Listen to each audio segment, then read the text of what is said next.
ربیہ بن کعب رضی اللہ تعالیٰ عنہ سے مروی ہے، انہوں نے کہا کنت ابیت مع رسول اللہ صلی اللہ علیہ وسلم، میں اللہ کے نبی صلی اللہ علیہ وسلم کے پاس سوتا تھا، فأتیتہ بوضوء وحاجتہ، تو میں آپ کے پاس وضو کرنے کا پانی اور آپ کی ضروریات لا کر کے دیتا تھا، فقال لی سلنی، تو اللہ کے نبی صلی اللہ علیہ وسلم نے خوش ہو کر کے ان سے کہا کہ تم مجھ سے جو مانگ سکتے ہو مانگ لو، فقلت اسألک مرافقتک فی الجنہ، تو انہوں نے کہا کہ میں جنت میں آپ کی رفاقت چاہتا ہوں، آپ کا ساتھ چاہتا ہوں، قال او غیر ذلک، تو اللہ کے نبی صلی اللہ علیہ وسلم نے فرمایا کیا اس کے علاوہ بھی تم کچھ چاہتے ہو؟ قلت هو ذاک،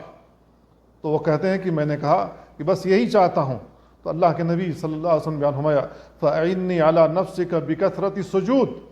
تو تم اپنے اوپر کثرت سجود کو لازم پکڑ لو، اس کو امام مسلم نے روایت کیا ہے۔ تو اللہ کے نبی صلی اللہ علیہ وسلم کی اس حدیث سے معلوم یہ ہوا کہ کثرت سجدہ کی وجہ سے اللہ کے نبی صلی اللہ علیہ وسلم کی رفاقت بھی نصیب ہوگی، جنت بھی نصیب ہوگی۔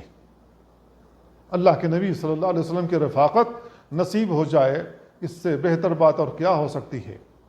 ہم لوگ اس زمانے میں پیدا ہوئے جس میں رسول اللہ صلی اللہ علیہ وسلم کی رفاقت دنیا کے اندر ممکن نہیں رہی۔ ہم مدینہ کی جانب رخ کرتے ہیں، مسجد نبوی میں نماز پڑھتے ہیں اور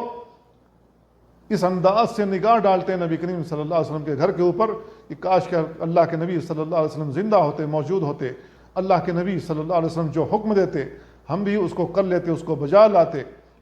اللہ کے نبی صلی اللہ علیہ وسلم کے حکم پر قربان ہو جاتے۔ لیکن ہم اللہ کے نبی صلی اللہ علیہ وسلم کو دنیا کے اندر نہیں پا سکتے، لیکن ہم اپنے ان اعمال کے ذریعے سے جنت میں آپ کی رفاقت حاصل کر سکتے ہیں۔